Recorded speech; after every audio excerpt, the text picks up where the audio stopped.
Greetings and salutations. Welcome to the new EverQuest 2 webcast. My name is Dave Georgeson. I'm the Director of Development for the EverQuest franchise. And of course, we're here to talk about EverQuest 2. With me is Mike Gans, one of the designers on the team. Actually, they're all three designers. The one on the end is the lead designer. Brian Ferguson and EQII Hooper.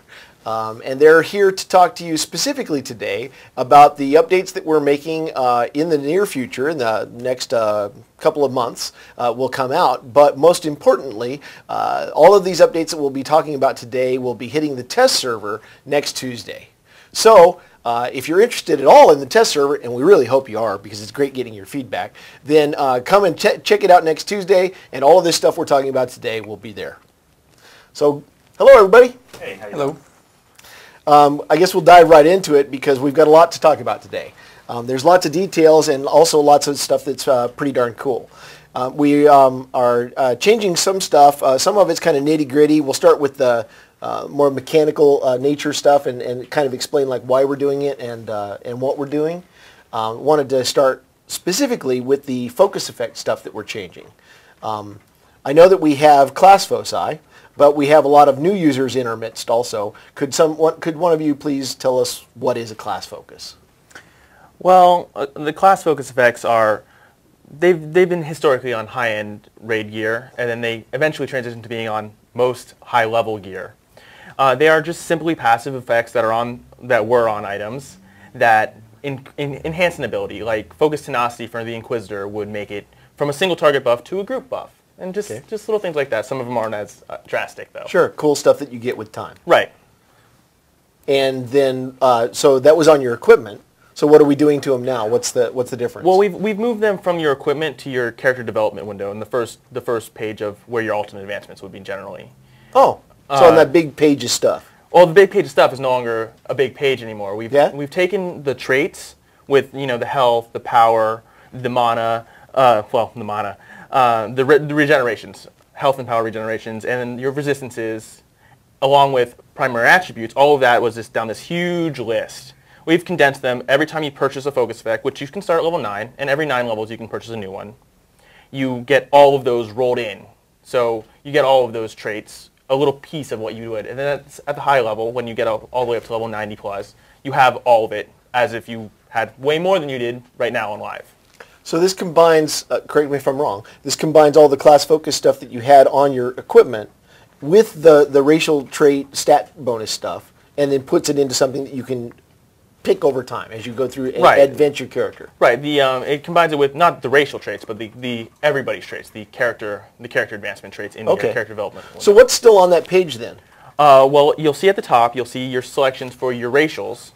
So dark elves still get inspired brilliance, I believe it's called, but those specific racial choices that you get every 10 levels. Then below that, you'll see the focus effects. The first row of the focus effects are all generic ones. They're new ones, so if you don't like, some Furies don't like focus hibernation. You don't have to take that anymore. You can take focus speed and get an in-combat run speed increase. Right. All of your focus effects are right there, and with those you get your physical resistance. Not your physical resistance, but your magical resistances, your attributes, stamina, and your health, power, and your health and power restoration in combat. You get all of that rolled in with one. Okay. Below that would be your character's class Grandmaster choices, which are still right down there. And those haven't been touched. Cool. That sounds great. So, why make this change? Why move it from the equipment to the character? Well, so when class focuses first went in, they were on equipment, obviously, and it got to the point where we were always putting them on equipment. So it ended up being something that was granted as part of your character anyways. And so we figured that instead of putting it on equipment forever, that we just make it actually a part of your character. And so now it's a part of everyone's character. You get to choose which ones you want in order you get them in, starting at level 9. So now instead of having to look for armor or having to worry about if your armor is going to have the right focus effect on it, you can just pick it and you get them at an earlier level. And if there's one you don't like, you can not have it and not have to worry about not being able to get that breastplate because it had the wrong focus effect on it. And it's better for everyone. I got to admit, I was playing Darklight Woods because we revamped Darklight Woods for the newbie experience, and you'll be seeing that soon. I was playing through Darklight Woods, and when I got to level 9 and I got this ding, I was like, what is that? And I pulled up the page, and I'm like, oh, cool, new stuff. I started playing with those. Yeah, there's some neat abilities in there. It's really cool to get those at a lower level. And they respec with your, you can respec them too, so if you pick one you don't like, you just go and respec like you do your A's and everything else and just spend them again later on. That's awesome. So since this is replacing the adornments that were on the equipment, what happens to the adornments that were on the equipment? Well, we have a refund system in place, and the currency that was spent on your adornments, that'll be refunded to you. So you're not going to lose anything. Refunded how? When you log on, the adornments will no longer be on your items, and in its place, you'll have the currency. Or whatever currency you spend. Right. On. So if you spend void shards, or marks of Minar, I believe, or seals of Arad from Sentinel's Fate, or if you spent pure primal Velium shards, you'll have those tokens back. Cool. So you get the abilities for free, and you get the tokens. So that's right. So you don't lose anything. Cool. In fact, that's kind of a win. Does this change only affect abilities? But it doesn't, does it? Because it combines those stat things in too. Right, yeah. It affects the items that have the focus effects, which will no longer have them, the adornments that no longer exist. And it affects the character development window. So the window will be much, much easier to read without that huge long list of pools, traits, attributes. It's all been condensed into one section. Cool. All right. Is there anything else you wanted to add in on the change there? No. Okay. I'm excited that we have a way to replace items. I don't think anyone realizes what a pain in the butt it was to do what we're doing with focus effects. But now we have a system to do it, which is actually pretty cool. So, yeah. So internally it's cool. So internally, yeah. Nice. Oh, and we also have the passive window going in. Oh, it's true. I totally forgot about that. Yeah, so we've got a new window where you can actually view the passive effects that are on your character. Did that go in the last update, or is that just I believe that's going with the next game update. So that'll be on test on Tuesday also. Yeah, and so you can see. So now you'll be able to see actually the effects of any of achievements or any of these focus effects that you buy for your character will actually show up in this passive effect window that you can just click and take a look at. That seems like it would be awesome for actually figuring out what you can actually really do. Yeah. And you can easily see all of these focus effects, which ones you've selected, without having to go digging through your character window. You just pull up your character, your actual character portrait, and right on the left, passive effects. Click, there's a list. Yeah, you guys have been doing a lot of those usability, easy to understand changes a lot in the game, and it's really cool. And speaking of kind of big shifts, and this is a series of smaller ones, but you guys have taken it on yourselves to attack fighters as an archetype and try to make them a more fun class to play. And I know that some of this stuff is not obvious as to what it is. Like, for instance, the recklessness ability that you're adding to fighters. Like, what is that? Why is it cool? Oh, I'm really excited about recklessness. Recklessness is all fighters get this. It's a new stance, and you get this ability at level 20. And it's an extremely offensive, high risk, high reward attack stance. Offensive as you call people? Oh yeah, you call them all kinds of mean names, and you're just rude to them in general. Actually, you do extreme amounts of damage. Your ability damage is vastly improved. However, your incoming damage, the damage that you're taking, is also vastly improved, and you have more trouble holding aggro if you're in this. You take more damage? Yes, much. That's not an improvement. Oh, but the amount of damage you deal is worth it. No, I mean, it's cool that there's a risk and reward thing. I was just joking about the fact that I don't think fighters will find that an improvement.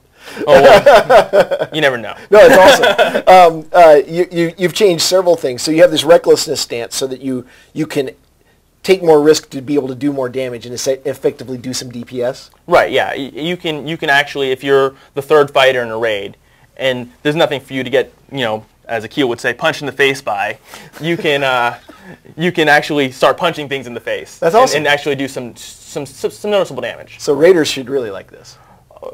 Well, I would hope so. I would hope so, yeah. You've done some other changes. There's a mysterious ability called strikethrough, which has changed a little bit. It's only mysterious for some people. But yeah, can you tell me a little bit about that? So for just a quick run through, strikethrough is the ability for you or your target to ignore an avoidance check.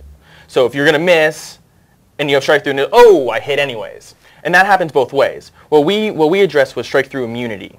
So when the target is striking through your defenses, now whenever you use a temporary avoidance buff, such as like Shadow Knight's Furor or Dragoon's Reflexes, you'll have strike through immunity while those temporary buffs are active. This means when you expect your avoidance to go up, it actually goes up. It's completely intuitive and more reliable. And so instead of a poor Shadow Knight going, I'm going to use Shadow Knight's Furor, oh wait, I just got hit 3 times in a row and died. Right. That won't happen anymore. Well, that's cool. That's cool. And then heals changed a little bit too, right? Yeah, so the heals are changing. All fighters now, any heal a fighter does is now percentage based. So instead of healing for a set amount, it just heals for a percentage of the target's health. So it's not your health. Regardless of it's what the that target. health is. Right. Maximum. Well, it's of your maximum health. Yeah. So lay on hands will be pretty much a complete heal when you target someone, no matter who it is. And these no longer will be affected by potency. It's just going to be straight up percentage. And they will always scale. Just like damage reductions and stone skins take a percentage of the incoming damage and prevent it, these will restore a percentage of your health. Therefore, you won't have to worry about, oh, is my heal scaling as well as my stone skin? They just do. They scale evenly, and you want your heal bigger? Get more health. Nice and simple. So this sounds like a lot more flexibility and essentially more fun factor for the fighters. Yeah, basically fighters will now be able to take more positions in a raid if necessary. So bringing that 4th fighter won't make you feel like, oh man, we're totally wasting this spot in our 24-man raid. We should have brought another wizard. You won't have to feel like that. So they can now do some more offense if they have to, and like a paladin could essentially, help heal if necessary. Now their heals are more effective. There are some other minor class balance adjustments which will be going by class, which will be going on to test on Tuesday, right? Is that what we said? Next Tuesday. That'll all be in release notes too. Yeah, there'll be a lot more details. Yeah, a lot of details in those release notes. And anything we say incorrect will be fixed by then. One would hope. Hopefully, we won't do too much of that. So, all right. So that goes through the class foci and the fighter changes, but it's been a real long time since we addressed PvP. Yes. And in fact, it's probably overdue in a lot of people's minds. And we finally got the time and the right kinds of fixes where we wanted to attack PvP. But can you tell me a little bit about exactly what our goals were with PvP? Like what was it that we wanted to change to make it better, to make people more interested? Well, we want to improve what we're aiming here is to improve the accessibility and also the rewarding nature of PvP combat. So there were a lot of scenarios where fights were going a little bit too quickly, or people were being indestructible, and we're just going through and fixing a lot of those issues and making it a lot more fun. Right. Okay. One of the big issues that we're fixing with this, that we've heard a lot from the forums and players in the community, is the separation of stats they did a while back. Separation of PvP and PvE stats. Essentially what that means, for people who don't know, is if you're on Nagafin, you have to choose if you're going to lose in a PvP fight or you're going to lose in a PvE fight. You can't be effective against all targets at all times. And so what we're doing in this game update is we're getting rid of those separated PvP stats, and we're deriving your PvP stats from your PvE stats. And so that means that when you're wearing some nice PvE armor, you're going to still be able to hold your own in PvP. And when you're wearing PvP armor, you're going to be able to hold your own in PvE. Our goal is still for PvP armor to be the best armor for PvPing, sure, and PvE armor to be the best armor for PvEing, but the gear you get is still going to be useful. You can take your Battlegrounds gear and you can fight in Skyshrine with it, and you'll do pretty well. That sounds awesome, and something that they've wanted for a long time, ever since we separated it, really. But that's not the only thing that's being combined, is it? Like you also like the token reward system? Yeah, the token rewards, before we had a separate token reward system for the open world and Battlegrounds. And the goal with that was to reward open world PvPers with something more. And we thought that, hey, we can just reward them with the same stuff, it's just open world PvPers can get that stuff faster. It allows us to overall bring up the quality of PvP gear in general, because we're just releasing one set and we don't have to worry about Nagafin players getting out of control gear, because they get additional bonuses in addition to the normal effects on the gear. Oh, I see. So basically, Nagafin, open PvP like that, and Battlegrounds are now all one big family. Yes. That's awesome. Is there less loot to chase because of all this recombining? Definitely not. We're putting in over 1,000 new PvP items. 1,000? Yes, in this update. Okay, that's a new couple. weapons, armor, and accessories for level 30 through 92. And there's actually multiple sets as well. Yes, within each tier. New sets or repurposed sets? No, new sets of gear. Like the level 90 to 92 bracket has 3 sets of gear that players will be able to upgrade. Like you can get your tier 1 stuff and Awesome. you can upgrade that into tier 2 into tier 3. That's fantastic. Yeah. But it's not just the mechanics of PvP that you're changing. You're actually changing a lot of stuff with the game, right? Like including, let's say, the Battlegrounds games? The big thing is we are removing a battleground. We're actually pulling out Frozen Tundra. It wasn't fun, and we got lots of feedback on how it wasn't fun. And we listened to that, and we took a look at it, and was like, well, we need to make this fun. We need to make this something that players are interested in doing. Let's pull it out and devote some actual time to making it awesome. So we're pulling it out now, and we're going to devote some time and make it awesome. It might even be a different battleground when it comes back, but what it's not going to be is what it is right now. Okay, but there's 3 other ones besides that one. Yeah. Yeah, for gears, we're increasing the value of killing someone, especially when they're holding the murder ball. And we also put up walls by the spawn points to make sure that you can't get spawn camped. In Battlefield of Agnostic, the flag carrier will now be unable to be affected by movement speed buffs, and they'll get a snare on him. So you can't just go and cap the flag instantly. And in Smuggler's Den, we mess with the point value of the towers and how quickly it takes to cap them. So that'll change the dynamic of it. And the main goal with all these changes is to make the Battlegrounds a little less gimmicky and just more fun overall. But also, as part of this, we want feedback. Like, none of these Yes. changes are final. We want you guys to come, we want you to play test, and we want you to tell you if it's fun, if you're having a good time at it, because we want to make sure, that's our ultimate goal, is to make sure that you guys have fun when you're playing the Battleground. So hop in and see if the new murder ball changes are actually interesting, because if they're not, then we'll tweak them again. So you made some game rule, try again, Dave, game rule changes, but you also added in some cool new bonuses along the way, right? Yes. All right, so the bonus tokens they're pretty cool. Yeah. So when you're fighting in the Battlegrounds and you're, oh yeah, I just killed 10 people. What? I'm on a kill streak. Well, you just got some bonus tokens, and then Dave comes along and kills me. I'm like, oh man, Dave just got some bonus tokens for ending my kill streak. And there's even another one where if I go and get Dave back, I can get some more bonus tokens for getting revenge on the guy who killed me. And there's a whole bunch of these. I believe you can get up to, what was it, like 20%, 10% of the amount of tokens back as bonus. You can get additional bonus. Like, oh yeah, you can get a decent amount. Yeah. You can get a decent amount of tokens for all these bonuses, and you just get them while you're playing. That's awesome. And there's kill streaks, and kill streaks are cool. That's absolutely awesome. Did you change something else too? I might be wrong about this. Did you change it so that you get tokens based on your participation rather than just? So yeah, there's a totally different method of how the tokens are rewarded. Instead of at the end of the match like this now, where you get 5 if you win and 2 if you lose, it's no longer determined just you won or you lost. Right, as the match goes on, you gain tokens, and so for every minute the match continues, the amount of tokens you get goes up. It's based on the duration of the match, and there are throttles, so you can't just camp in there for 30 minutes or 20 minutes or maximum. There's a limit, and there's a bottom limit too. So if you win really fast, you'll actually get more tokens. The best way is go in there and win as fast as you can.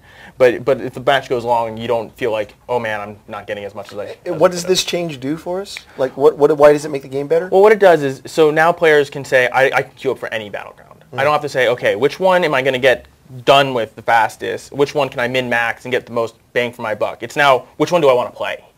Which one's most fun for me? Right. And I can go into any Battleground. Instead of just seeking out the best loot, basically. Right. Cool. That's awesome. Because after all, this is supposed to be fun, right? Yes. But there's an even bigger change, right? Which is that Battlegrounds is going to get the level agnostic stuff in it. Yes. And I'm sure that still there's a lot of people out there that don't know what level agnostic means. Of course they don't, because we made it up. Yeah. It doesn't outside of this room or outside of these buildings. Essentially, what level agnostic is it's a way to level the playing field for players at different levels. So we're using it in Battlegrounds and we're using it in Dungeon Maker. If you've been playing any of the Dungeon Maker stuff on test, you would have seen this.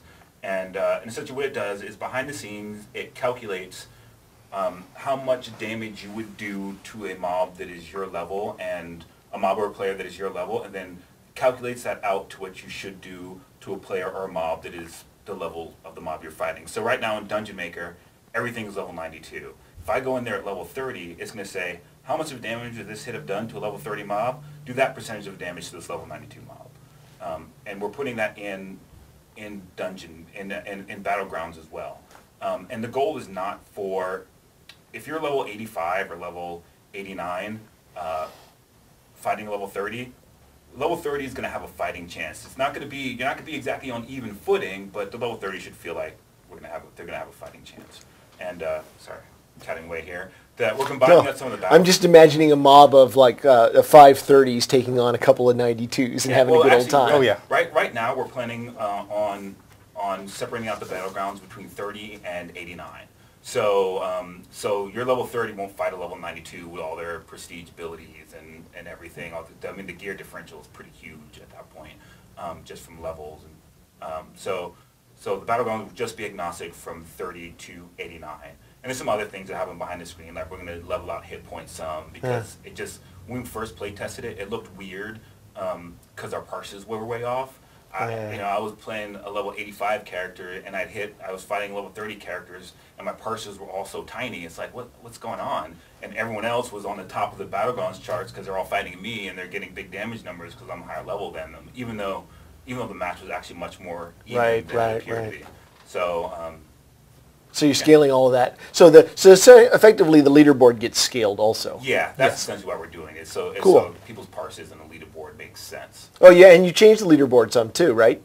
We did. Like it's a much better leaderboard. I wish we had that screenshot. I saw it. It's really cool. Yeah. So that there's actually more. You did a lot more reinforcement of stuff like that, right? Throughout the game, there's like more bells and whistles and ta-das happening. Yeah, we're actually putting in some VO in the Battlegrounds for when you. Oh yeah, there it is. There it is. Cool. So this is actually just a mock-up of what we're planning on it to look like. This isn't what it looks like in game, but I think it should go in pretty similar to what's up there now. As you see, it's much prettier. But you've got the tokens that you earned and the medals and your experience, and that queues up as you're playing through the Battlegrounds. So. Yeah. You won't get that much experience though. Yes. It's a mock-up. You won't get 3 million. Sorry. That's a screenshot of a bug. So am I missing anything here that we were talking about putting on for the Tuesday update on test? Anything major? We've got Kinos going. Well, yeah. I mean, is that going to be on test? It's going to be on test. Yeah. So it'll be on test also. Yeah. Well, Kinos is actually really cool, and if you haven't seen it, well, of course you haven't seen it. You need to see it. It's well, if you liked the Freeport update, you're going to love the Kinos update. Yeah. It's even better. We'll talk about that some more soon. Yeah, it's really cool. Plus, we have the Darklight Wood revamp. We have the European launch of the game is coming up soon. We're not exactly sure when yet, but it's coming up soon. And when that happens, we wanted to make sure everybody there got the best possible foot into it so they could be part of our community. And so the Darklight Wood stuff has been revamped. And it's, oh my God, so much better. And all the little newbie improvements and stuff that you've done, that Quest Feather thing is... Those aren't even just newbie improvements. Those are just game improvements. They are huge. Being able to click from your Quest journal to activate your items on mobs in the world is like, man, it's just so huge. I know. Fumble for your bag and remember... Yeah. God, I like just being able to like wander out into the field and know which monsters are on my quests. I mean, it's just nicety stuff. So a lot of stuff is going into the game. It's getting better and better. You'll be able to see a lot of it on Tuesday, and then we'll have even more stuff to announce later on for the months after that. So I hope this has been interesting to you. Thanks for all your time. Thank you. And that's it for today. Appreciate it. Bye-bye now. Sony.